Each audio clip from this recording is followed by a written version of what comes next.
Dismissive avoidance really do have a capacity issue. Now, of course, there are choices and values and morals and a reflection of character that all factors into how they show up in a relationship, because not all of them will do the same hurtful behaviors as some of them do.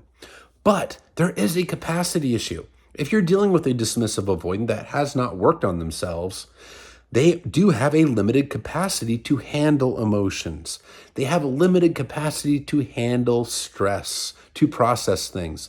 Their brain, their emotional brain gets flooded with cortisol quite easily, and their only ability at that point is to shut down, run away, and avoid.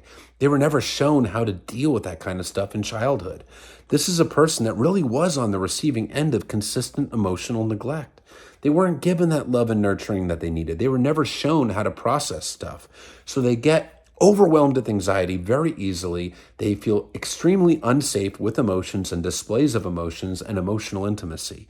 Their brain feels that that is dangerous. Love equals danger. Closeness equals danger. And the way they protect themselves is by avoiding it. It is absolutely a capacity issue. Think of it this way.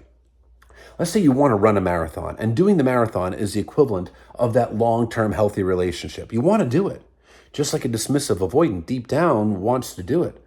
But you want to run the marathon, but you've never ran a day in your life. You don't have the lung capacity. You start running because you have two working legs, but then a mile into that marathon, you're already winded. You're out of breath because you don't have the lung capacity.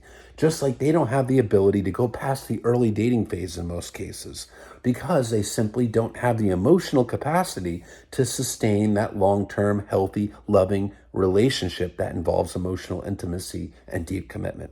It is absolutely a capacity issue with a dismissive avoidant.